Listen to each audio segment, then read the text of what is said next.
E assim que você falar isso para alguém, pode tomar o seu assento.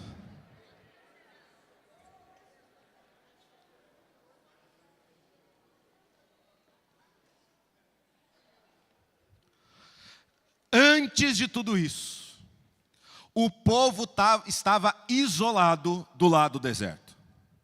Antes de tudo isso, o povo estava isolado do lado de lá. E tudo que eles queriam era passar para o lado de cá. Tudo que eles queriam era viver o que você viveu no último domingo. Tudo que eles queriam é passar pelo meio do rio, aos pés secos, e entrarem na terra prometida. E assim que o Jordão fechou, agora isso se inverte. Eles não estavam mais isolados no deserto. Eles estavam isolados dentro da terra, não tinha mais como voltar. O caminho pelo qual eles vieram agora estava fechado, não dava mais para voltar para o deserto, não dava mais para voltar para aquela antiga realidade. E isso mostra uma coisa muito clara: a passagem do Jordão é uma bênção ou não é um milagre como a passagem do Jordão? Sim, e você viverá esse milagre se já ainda não viveu. Recebi uma mensagem ontem de um irmão, ele começou a mensagem falando assim: quero te contar como Deus é bom. Eu falei, bênção. Que normalmente quando alguém me manda mensagem do nada, é para falar assim: pastor, vamos perder tudo, vai tudo explodir. Mas não, essa foi boa. Ela falou assim: pastor, quero falar como Deus é bom. No dia seguinte da arca, eu fui chamado e tudo aquilo que eu precisava no meu trabalho aconteceu na segunda-feira quando eu pisei na empresa. Tudo que ele pediu. É legal, porque agora começa uma época legal, onde a gente começa, eu, os demais pastores, a gente começa a receber os testemunhos. E é a época mais gostosa. Porque essa pessoa me mandou essa mensagem, ela falou assim: quando eu pisei no meu trabalho segunda-feira, tudo que eu tinha pedido para Deus se concretizou no dia seguinte. É um milagre maravilhoso, mas não termina em si mesmo. O milagre do Jordão não tinha o fim em si próprio. O milagre do Jordão nunca terminava em si mesmo. Ele tinha o objetivo de fazer o povo passar para o outro lado. Ele tinha como objetivo fazer o povo ir para o lado da conquista, mas não apenas ficar ali. Em nenhum momento a Bíblia fala que aquele seria o último grande milagre que Deus operaria no meio do povo. Em nenhum momento Deus fala a Josué, ao povo de Israel, que eles deveriam ficar perto do Jordão, porque esse não era o plano de Deus. E nós não podemos viver na terra da mesma forma que vivíamos com o Jordão à nossa frente. Não dá para você viver da mesma forma que você vivia com um empecilho à sua frente, porque esse empecilho não existe mais pelo poder do sangue de Jesus. Mas agora a forma que você vive vai ditar o quão longe você vai na terra. O quão longe você vai avançar na conquista de Deus. O quão longe você vai alcançar. Por quê? Porque se você ainda vive pensando que o rio está à sua frente, quer dizer que você está virado de costas para a conquista do Senhor. Quer dizer que você está olhando para o passado. Quer dizer que você está olhando para trás. O rio não estava mais na frente do povo. Agora era algo que já tinha passado pela primeira vez. Depois de muitos dias, depois de muito tempo ouvindo, vocês vão passar pelo Jordão, vocês vão passar pelo Jordão. Agora vem a ordem do Senhor: saiam do Jordão. Esqueçam do Jordão. Deixem o Jordão para trás. Não se preocupem mais com ele, porque Deus já resolveu isso. E Deus nos mostra uma nova realidade. Uma nova realidade de vida, uma nova forma de viver, uma forma de viver não do antes do Jordão, mas a forma de viver de depois do Jordão, a forma de viver daqueles que conquistam, não daqueles que sobrevivem no deserto. E hoje eu quero falar sobre isso com você. O que fazer depois da conquista? Porque parece que a gente passou um mês falando sobre isso, e agora chega depois da campanha e você fala assim: eu faço o que agora? Eu faço o que agora? Qual é o próximo passo? O que fazer agora? O que fazer depois do Jordão? O que fazer como próximo passo? Eu tenho duas coisas práticas para você colocar na sua vida. Eu tenho duas coisas práticas que Deus ordenou a Josué, para nós aplicarmos também à nossa vida, para que o milagre do Jordão não seja inútil, para que o milagre do Jordão não seja passageiro, para que o milagre do Jordão realmente te leve a viver coisas ainda maiores em Deus. O que você viveu anteontem aqui, O que você viveu talvez no último mês, buscando o seu alvo, buscando o seu pedido. Não foi algo que simplesmente acabou em si, mas é algo que Deus preparou para você, para te levar muito mais longe de onde você está hoje. Mas para isso você precisa viver depois do Jordão. E a primeira coisa está lá, um pouco antes desse versículo, lá em Josué 4. Josué capítulo 4, versículo 4. Abre tua Bíblia aí. Não fiz você abrir a Bíblia até agora, fiz você olhar no telão. Quando tiver um telão maior, aí você olha mais aqui. Mas por enquanto, abre a tua Bíblia em Josué, capítulo 4, versículo 4. A gente vai ficar só em Josué hoje. É algo mais prático, mais direto, para você aplicar, sair daqui aplicando na sua vida. Se você aplicar o que a palavra de Deus fala, a sua vida vai ser completamente transformada. Não aplica o que eu falo, não. O que eu falo da minha opinião, não precisa aplicar, não. Mas o que a palavra de Deus fala através de mim, dos pastores, quando você lê ela na tua casa, aplique isso na tua vida e você vai ver algo transformando de dentro para fora. E é isso que a gente vai fazer. Então Josué convocou os 12 homens que havia escolhido, um de cada tribo de Israel. Deus tinha mandado ele fazer isso. E lhes disse: vão até o meio do Jordão, à frente da arca do Senhor, seu Deus. Cada um de vocês pegue uma pedra e carregue-a sobre o ombro. Então não era pedra pequena, não. Era pedra grande, não era um pedregulho. Era uma pedra grande. Pedras que normalmente, nesse contexto, só se encontra no meio do rio, no leito do rio, lá embaixo. Lugar que não se acessa. Carregue-a sobre o ombro. Serão 12 pedras no total, uma para cada tribo de Israel. Elas serão o quê? Entre vocês. Um monumento no meio de quem? Do povo. Um monumento no meio do povo. No futuro, seus filhos perguntarão: o que significam estas pedras? E vocês dirão: elas servem para nos lembrar que o rio Jordão parou de correr quando a arca do Senhor passou por ele. Agora vocês vão dizer, versículo 7, que vocês estão muito desanimados. Vocês estão me desanimando daqui, a animação de vocês. A animação de vocês está quase me desanimando. Então, versículo 7 a gente vai ler junto, para você dar uma acordada. Versículo 7, e vocês dirão: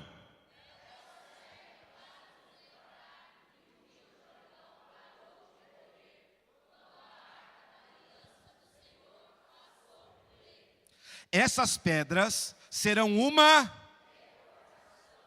no meio dos israelitas para sempre.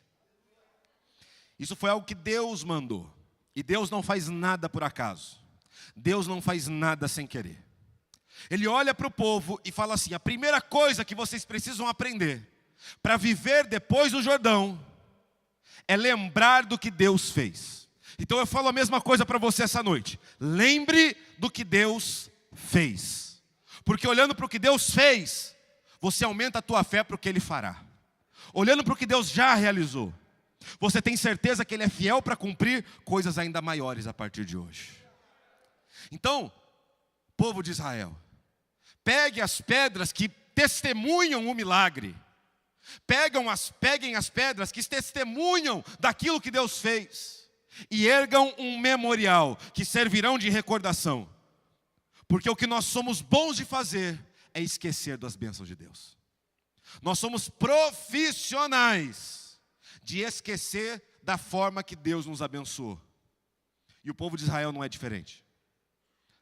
Nós andamos para frente do Jordão, passamos por ele, celebramos a conquista, celebramos o milagre, a mão de Deus estava sobre nós. Você viu como a arca, quando encostou no rio, a água parou e todo o povo passou, que coisa maravilhosa. Aí passa-se um mês, passa-se 2, passa-se um ano. E quando os filhos dessa geração vêm e perguntam: o que Deus fez por nós? Nós temos a grande tendência de falar: não me recordo de nada. Na primeira dificuldade, ou no primeiro empecilho, na primeira batalha, que seria de Jericó, em poucos dias depois disso, ou a nossa primeira reação seria dizer: eu não me recordo de nada. Deus não tem nos ajudado. Deus não tem nos abençoado. Deus não tem estado por nós. Enquanto eles viam o desenrolar do milagre, eles levantaram um memorial. Enquanto o milagre se desenrolava, o Jordão não tinha fechado ainda, ele ainda estava aberto, ainda estava parado. E enquanto o Jordão estava parado, Deus ordena o povo: para tudo, peguem 12 pedras, porque elas serão um memorial, para vocês nunca esquecerem do que Deus fez. Você está entrando agora no desenrolar do milagre. Assim como essa pessoa que mandou mensagem para mim no dia de ontem, falando: pastor, a minha bênção chegou, eu estou sendo promovido, eu estou recebendo coisas novas no meu trabalho. Assim como essa pessoa, você está no processo do desenrolar do milagre. Eu não sei em qual área, mas o pastor Vanderlei orou aqui por pessoas que precisam de uma cura na área, de um milagre na área da saúde. Mas você pode ter pedido algo na área profissional, familiar, algo do seu coração que mais ninguém sabe. Deus vai começar a agir em todas essas áreas, porque Ele é fiel. Ele é fiel. Deus vê a nossa atitude de fé. Deus vê a nossa busca, a nossa insistência. E é fiel conosco. Você está nessa fase do desenrolar do milagre, de ver o milagre acontecendo. E enquanto ele está acontecendo, você precisa levantar um memorial. Você precisa lembrar disso, não hoje, daqui meses, anos. Você precisa lembrar de como Deus agiu na tua vida, senão você vai esquecer. Senão você vai esquecer. Se eles não preparassem um memorial, aquele milagre seria esquecido. Aquele memorial fazia com que aqueles que, por algum acaso, tinham esquecido do milagre, olhassem para ele e falassem: não, realmente, Deus operou um milagre nesse povo. Deus abriu o Jordão. Essas pedras são testemunho. Essas pedras são testemunho. Minhas duas avós, por parte de pai e por parte de mãe, que certamente estão me assistindo agora, nessa câmera aqui, porque eles estão arrumando. Então, nessa aqui. Elas estão me assistindo. Oi, vó. Beijo e benção. A Alicia e a Elza. Elas têm um costume muito parecido. Elas gostam de anotar tudo. E recentemente, minha mãe, ela foi fazer uma limpeza na casa da minha avó, e ela achou muitos cadernos de relatos da minha avó, de coisas aqui da igreja, principalmente sobre mim, porque eu sou o neto favorito. Então ela escreveu bastante coisa sobre mim. E ela colocava colado nesse caderninho dela, e ela tem centenas não, mas dezenas tem, desses cadernos que falam: Daniel hoje pediu por tal coisa no culto da bênção, que chamava culto da bênção de segunda-feira. Isso eu estou falando de 20 anos atrás. Hoje o Daniel pediu tal coisa no culto da bênção. Hoje o Daniel orou por tal coisa. Hoje nós buscamos por tal coisa. Eu passava muito tempo com ela. Da mesma forma, minha avó, por parte de pai, que é a Alicia, ela tem anotado a minha primeira experiência com o Espírito Santo, ela tem anotado as minhas primeiras orações, ela tem anotado tudo que Deus já falou sobre mim. E quando eu olho para isso, eu me lembro de quem Deus é na minha vida. Eu não tenho dúvida que Ele está sobre mim. Se nós não levantarmos um memorial, nós nos esqueceremos do que Deus fez sobre nós. Porque eu já tinha esquecido de tudo isso. Aí quando eu peguei aquele caderninho, eu falei: meu Deus, como Deus me ama. Eu já tinha esquecido do que eu pedi em 2006, irmão. Eu nem tenho idade para lembrar. Mas porque a minha avó, a geração passada, levantou um memorial. Eu tenho registrado como Deus é fiel. Irmão, eu tenho registrado muita coisa que fala que Deus é fiel, mas estou falando na sua vida pessoal. Deus não prova só na palavra não, Ele prova no teu dia a dia que Ele é fiel. Ele prova no teu dia a dia. E se você não levantar um memorial, se você não lembrar do que Deus fez, você vai se esquecer. Você vai se esquecer das bênçãos de Deus. Eu não sei o que vai ser esse memorial para você. Eu não sei o que vai ser essa recordação. Mas se você não o fizer, essa arca última terá sido inútil na tua vida. Essa última arca terá sido inútil para você. Se você não levantar um memorial. Eu conheço muitas pessoas aqui na igreja que fazem isso de diversas formas. Algumas guardam um pedido. Algumas pegam uma duplicata do pedido. Não adianta pedir agora, que eu acho que a última que tem é essa.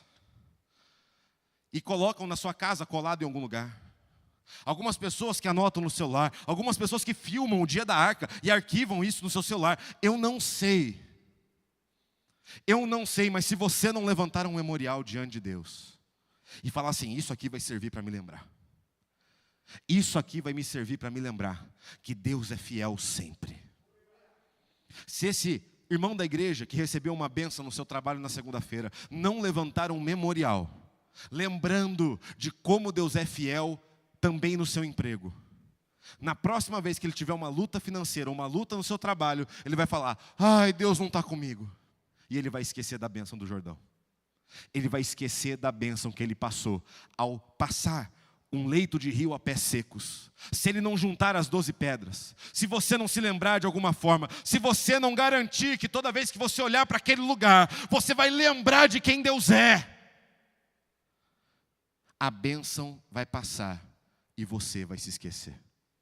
O maior problema do povo de Israel a partir desse ponto não foi que Deus não estava com eles, foi que eles se esqueciam de quem Deus era. Depois pega a tua Bíblia e lê. Chega em Juízes. Tudo que o povo de Israel passou. Juízes é o livro mais sangrento da Bíblia. É o livro com mais derramar de sangue, com mais problema, com mais guerra, com mais loucura. Por quê? Porque o povo se esquecia de quem Deus era. O povo se esquecia, e porque se esquecia, pervertia os seus caminhos e voltavam para a imundície. Porque o povo se esquecia de quem Deus era. Quando nós nos esquecemos do que Deus faz, de quem Ele é, do que Ele opera, de como Ele faz, de como Ele nos ama, temos a tendência de seguir outro caminho. Então, depois do Jordão, a primeira coisa que você precisa fazer, não, você já esqueceu, já está na tela. Está na tela. Então, já que você esqueceu, lembra quem está do seu lado, porque quem está do seu lado esqueceu também. Fala, a primeira coisa que você precisa fazer, depois do Jordão, é lembrar do que Deus fez.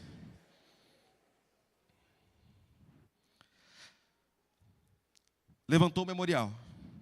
Você precisa fazer isso quanto antes. Você precisa fazer isso quanto antes. Hoje, amanhã de manhã, não sei.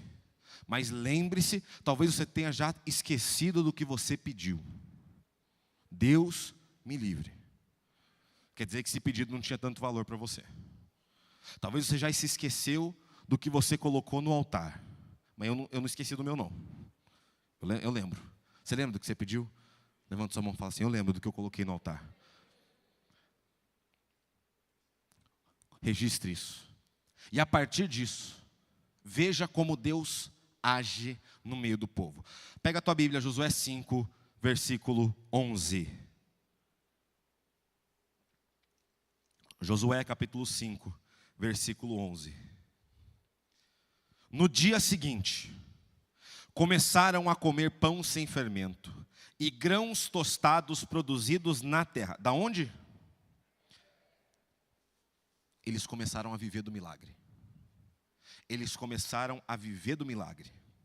No dia em que começaram a comer das colheitas da terra, o que aconteceu? O maná deixou de cair e nunca mais apareceu. No dia que eles experimentaram do milagre, Deus não precisava tratar mais eles como sobreviventes. Ele podia tratar eles como conquistadores. Tem gente viciada em maná. Mas Deus quer te levar para um lugar que tem coisa muito melhor que maná que cai do céu. Mas isso precisava, daquele momento em diante, deixa eu terminar o texto. Os israelitas passaram a se alimentar do que a terra de Canaã produzia.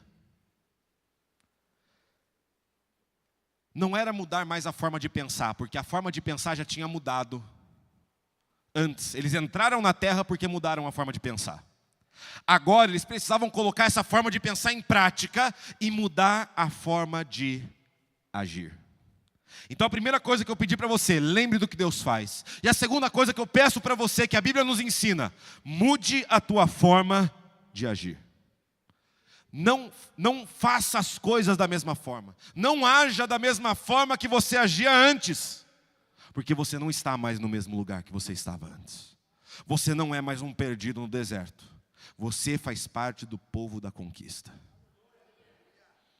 Eles não poderiam entrar na terra. Eles estavam no deserto, gente. É algo que a gente aqui, quem é do norte, nordeste, principalmente do nordeste, vai saber um pouco do que é uma terra árida, que não produz. Né? A família da minha esposa veio da Bahia. Se você falar para o meu sogro que ele é baiano, ele não vai gostar, porque ele nasceu em São Paulo, mas ele é baiano, do coração, que ele não assista eu falando isso. E a família dele é de lá, e eles contam, a avó da minha esposa, conta muito sobre como foi a seca do Nordeste, que ela via o pai dela, ou seja, o bisavô da Liz, tendo que ver o gado perecendo no campo, porque não tinha água. E sem água não há alimento, sem água não há animais, sem água não há nada. O povo de Israel vivia isso há 40 anos. E por causa dessa condição, Deus dava maná. Deus fazia a pedra jorrar água. Deus agia com o povo, tratando com o povo de sobreviventes no deserto. Agora, as coisas tinham mudado. Eles não estavam mais numa terra árida, porque eles estavam numa terra, irmão, é muito legal você ver isso. No satélite você consegue ver. Israel está no meio de um deserto, mas a faixa que tem o Jordão, o vale do Jordão, é cheio de verde, cheio de vida. O povo de Israel não vivia mais sobrevivendo no deserto. Eles tinham acabado de entrar numa terra que mana leite e mel. Então eles não podiam viver naquela terra da mesma forma que viviam no deserto. Você não pode mais viver depois do Jordão da mesma forma que você tem vivido antes, porque isso é incompatível com a nova realidade. Isso é incompatível com a nova realidade. A forma que Deus vai operar neles a partir do Jordão e a forma que Deus vai operar na sua vida a partir de hoje é diferente do deserto. Deus quer te levar para coisas maiores, para milagres maiores, para bênçãos melhores, para coisas diferentes, para coisas melhores. Mas isso não é compatível com o deserto, é compatível com a terra. É compatível com a terra prometida. Quando o Jordão voltou a fluir, lembre-se, Deus operou num espaço de tempo. O pastor Rafael falou um pouco disso. Teve começo, meio e fim. O Jordão abriu, o povo passou, o Jordão fechou. Não dava mais para passar depois disso.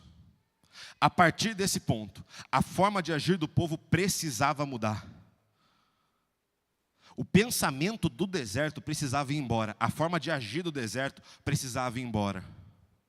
Eles precisavam agir, trabalhar, pensar como conquistadores da terra que tinham entrado. Deus não precisava mais realizar milagres para a sobrevivência do povo. Ele pode expandir os horizontes e mostrar coisas mais longe ainda para aquele povo conquistar. Eles não eram mais limitados por um rio. Eles não eram mais limitados por um obstáculo terreno. Agora eles tinham uma terra inteira para tomar posse e desfrutar tudo que ela tinha. Você não é mais limitado por um rio na tua frente.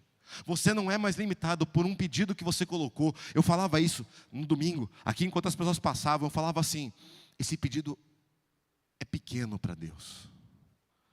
Para você é impossível, para mim é impossível, eu também não posso fazer o que eu pedi.